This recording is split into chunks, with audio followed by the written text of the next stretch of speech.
Okay, this is a rack of ribs, and this stage is going to show you how we open up the package. I'll rinse it off over here in the sink. Then I'll come back and I'll share exactly how we'll pull the membrane off. Okay, so now we're just simply getting the excess moisture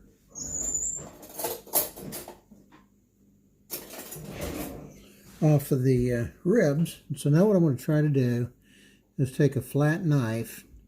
I prefer using this than a sharper knife because it allows me to literally get up using the serrated edge to get up under the membrane, wrap it around the knife, and then it comes off literally this simply.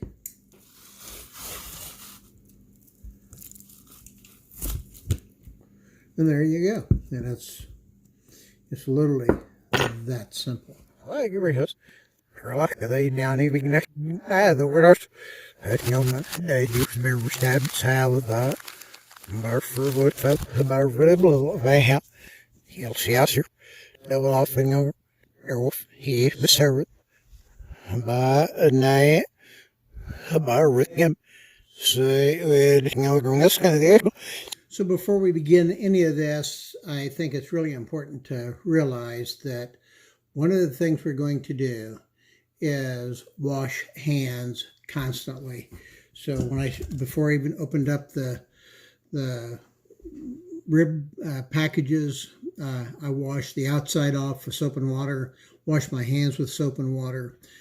Pork is just about as dangerous as any food item, including chicken and but anything that has moisture to it, you want to be very, very careful that you maintain sanitary habits around it. So after I completed each, the first rib package, I sanitized the second one and went forward with that. So here we go. So this is what was left over from the first batch.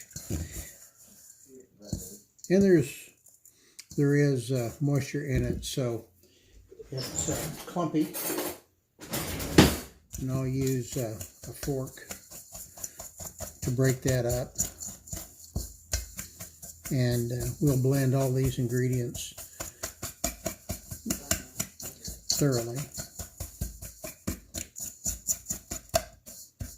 Okay, so that gets it nice consistency. So now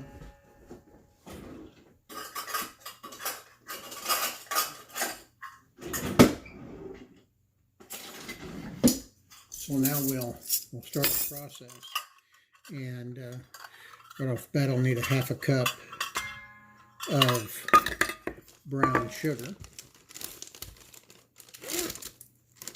We'll open up the brown sugar.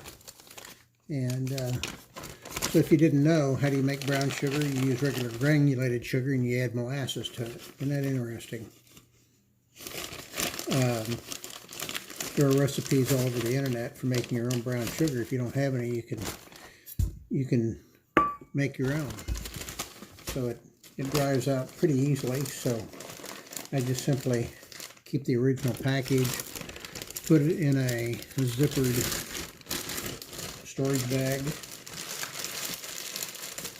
roll the air out of it, zip it back, and put it aside so that I don't confuse it and get it in there twice. So the next thing we do is, I do use McCormick's Grill Mate, and it just kind of tops off the flavor. So I need 1/2 cup of this as well. I find the easiest way to deal with this is to just open the container rather than trying to get fancy. I simply just open up the container and use a half a cup of Grill Mates.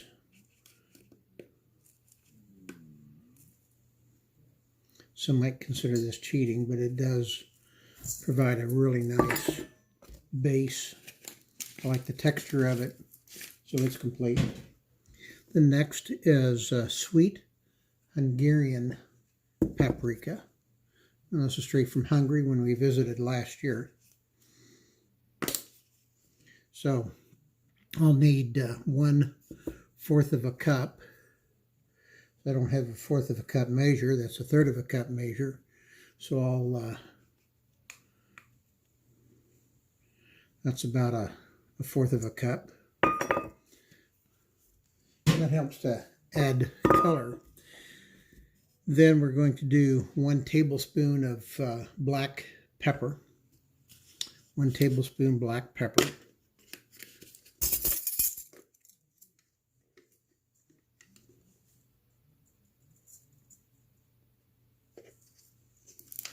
So there's 1 tablespoon black pepper. Then 1 tablespoon Peruvian pink salt, which I've already got to pull down. Or did I? Nope.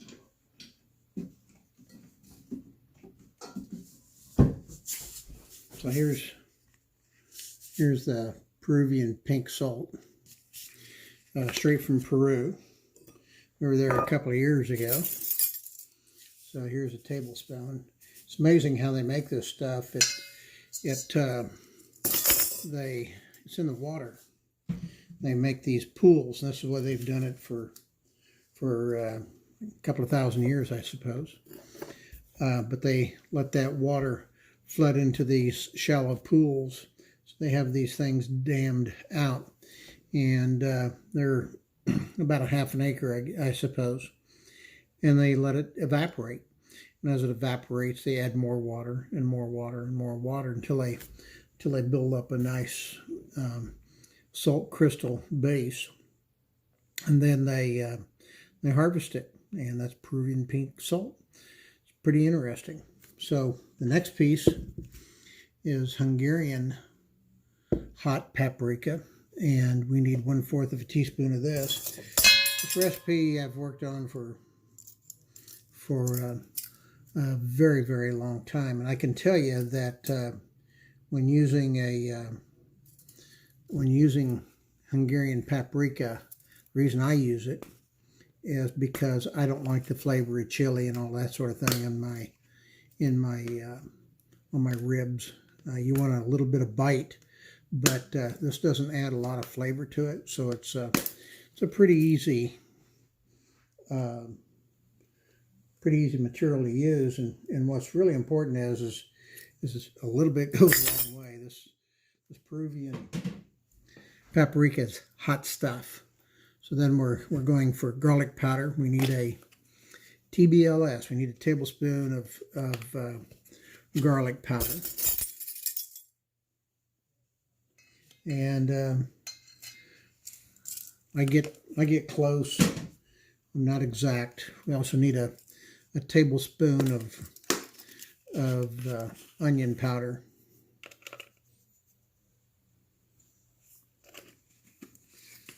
And I guess if you're in competition, you'd care about the exactness of it, but perhaps not here. So then I need a tablespoon of cinnamon. So this is a good high quality cinnamon, and we need a tablespoon of this stuff. Didn't quite get that, so there we go. We need a tablespoon of cinnamon. Cinnamon really does bring out the flavor of pork. And then we need some sage, and we need a tablespoon of sage. And I think sage is the secret to a great pork product, whether you're making sausage or ribs or whatever it might be.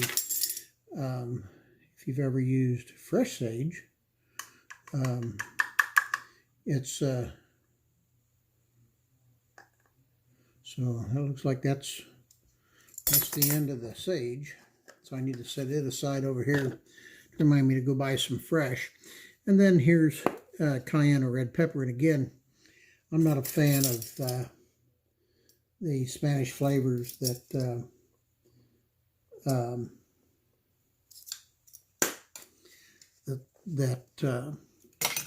cayenne and chili powders bring that you see in a lot of recipes.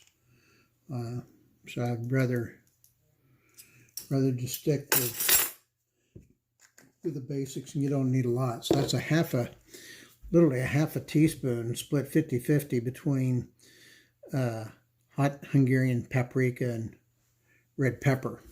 So what I like to do at this point is combine the materials before I add Worcestershire, the bourbon.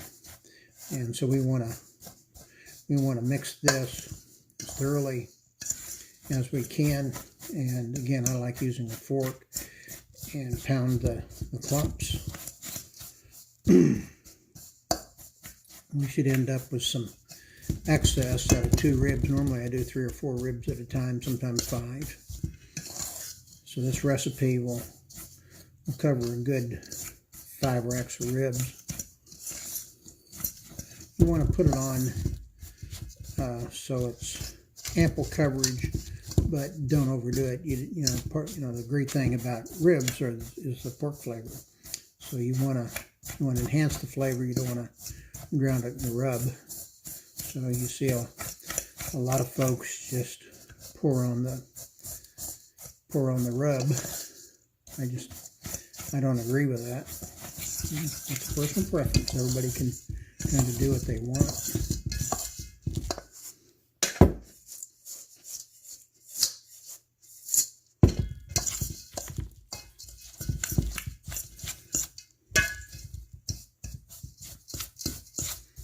Okay, so now you've got this consistency that's granular, and it means you're in really good shape. So that's one of the reasons I use the McCormick's, is because I like the texture of it. So you can read the bottle yourself. You don't need me to repeat that. So now what we're going to do is add a tablespoon of Worcestershire and 2 tablespoons of bourbon.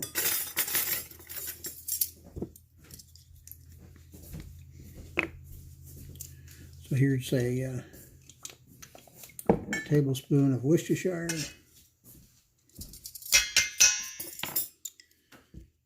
And then this is 2-year-old bourbon. There's no point in buying expensive bourbons for this. 1, 2. So there's 2 tablespoons of bourbon. 2-year-old bourbon works great.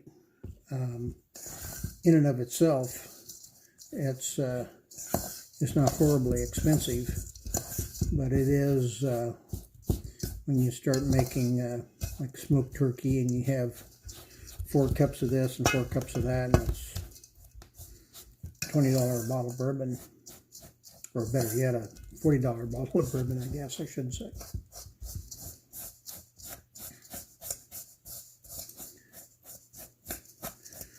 So what we want to do is make sure that these liquids are well distributed in the rub,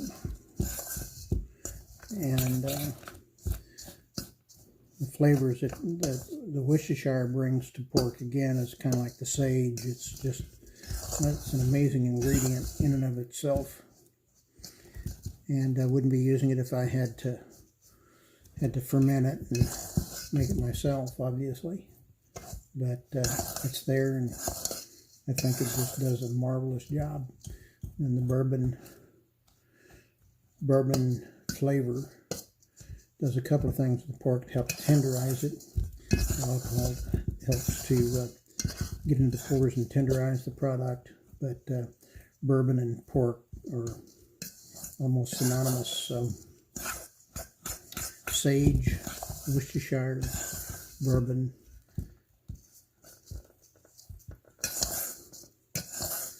And that is what a good rib rub looks like.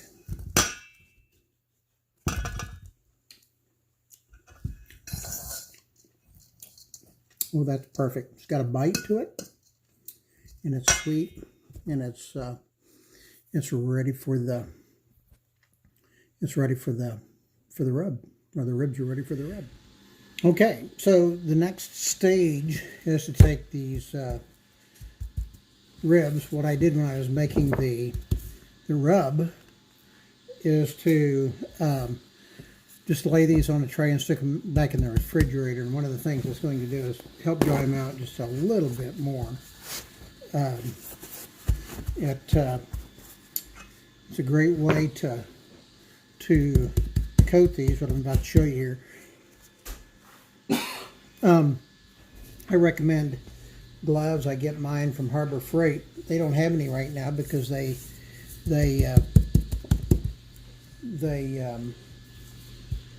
donated their entire supply to medical around the country. So, which is it's actually a pretty good thing. And so all I'm doing now is just adding the rib rub.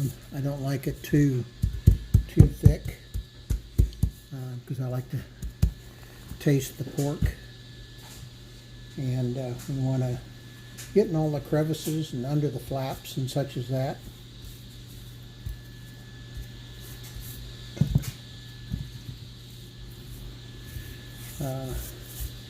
I went ahead and adjusted the recipe because I think that both cayenne and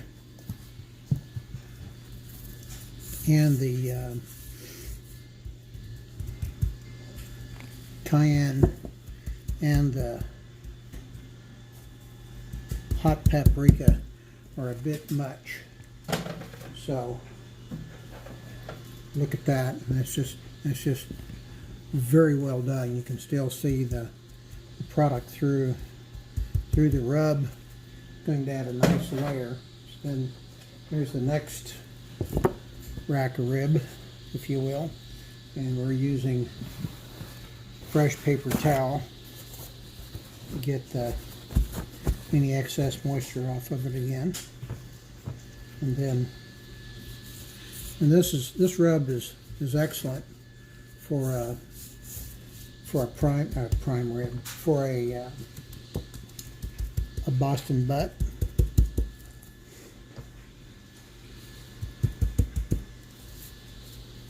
It's excellent for pulled pork, depending on how you want to make it. But this has a sweeter flavor to it. Makes a great rub for any kind of pork.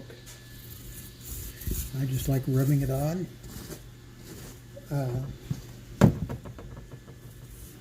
Again, with the membrane removed.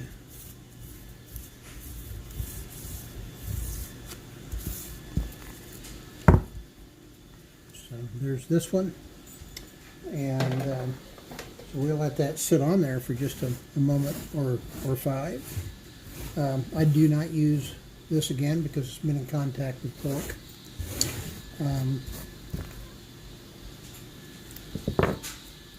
So I'll set this aside, and I'll get the saran wrap here in just a second, and we will wrap the ribs.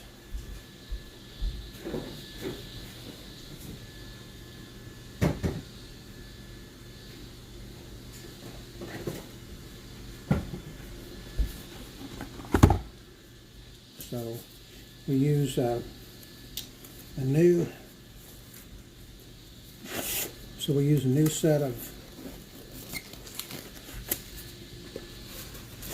rubber gloves. And what we're going to do here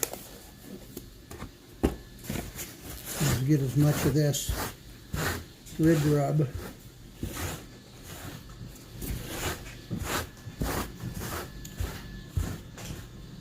off the mat.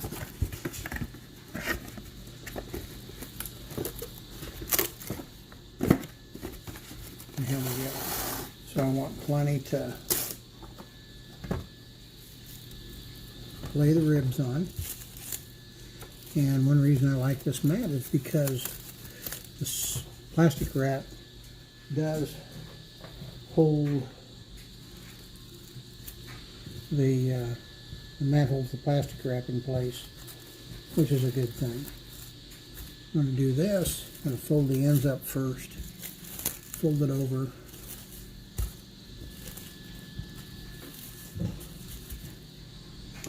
Going to grab another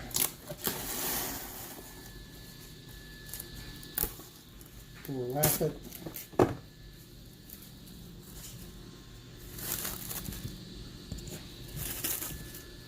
Overlap the ends first. Flip it over.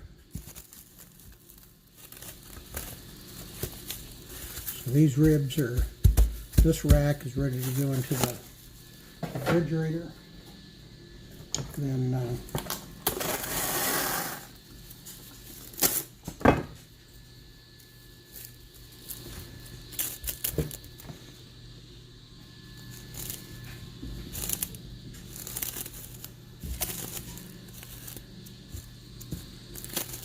Ziggy is absolutely a chow hound, and well, we're just going to, rather than play with that,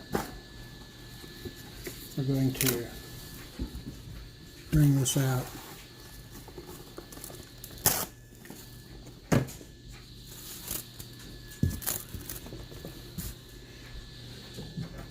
I'm going to take this rack, lay it down, wrap the ends first, just like I did the last one. Wrap the ends over here, fold it toward the ribs. Notice I laid the meat side down and the ribs side up. And we're going to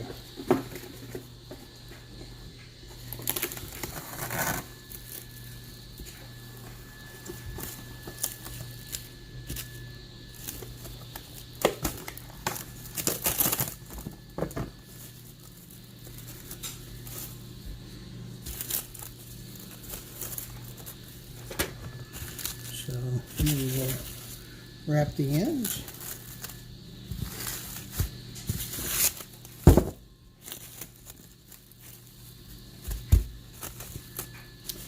And there we have it.